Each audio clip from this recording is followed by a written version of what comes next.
Ուրեմն 2024 թվականի օգոստոսի մի բանաստեղծություն գրեցի, իսկ բանաստեղծությունը հետևյալն է՝ իրական Հայաստան, Հայաստանի Հանրապետություն։ Մենք քեզ ուզում ենք տեսնել երջանիկ, բայց պիտի տեսնենք քեզ դրա համար։ Մեր հայացքները հեռու քեզանից հայրենիքներ են ընտրել անդադար։ Մենք ուզում ենք քեզ տեսնել երջանիկ, բայց պիտի տեսնենք Հայաստանն ես իսկ, մեզ պիտի ուզենք տեսնել երջանիկ, քեզանով քեզնում, անբաժան քեզնից։ Քեզ պարտավոր ենք դարձնել երջանիկ, ժպիտը դեմքիդ, լացերդ պարպած, հոգեհանգստի տոճորող տանից դուրս երկած կյանքի աչքերով մեր դարձած,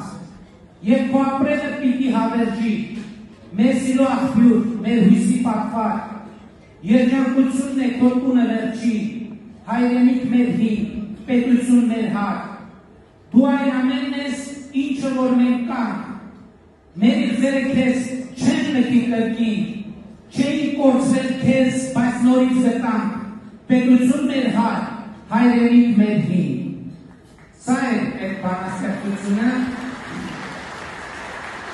բայց սա չի ամբողջ պատմությունը, սա պատմության սկիզբն է, և այնպես ստացվեց, որ 2025 թվականի արդեն հունիսի 1-ին իմ ծննդյան օրվա կապակցությամբ Աննան ինձ հարվածային գործիքներ նվիրեց, խմբուկներ։ Եվ այնպես ստացվեց, որ ես սկսեցի տենց աշխատանքից առաջ, աշխատանքից հետո ազգ ժամերին այդ թմբուկով նվագել։ Հետո այնպես ստացվեց, որ տենց ձևավորվեց և առաջին հայրերն անում համանչա խումբը և մի օր մտքովս անցավ, ասցի կարող և քանի որ խմբում կար կոմպոզիտոր, պրոֆեսիոնալ, մտքովս անցավ, ասցի կարող այս բանաստեղծության հիման վրա մի հատ երգ գրվի, ես սկսեցի այդ ուղղությամբ աշխատել, այդ երգը գրվեց, հետո մտքովս անցավ, ասցի կարող այդ երգը ինչ-որ մի հատ բենդի նման կառուցվածքով կատարենք, հետո կատարեցինք, հետո մտքովս մի բան անցավ, ասցի կարող ես էլ նվագեմ այդ բենդի մեջ, ու տես նվագում էինք,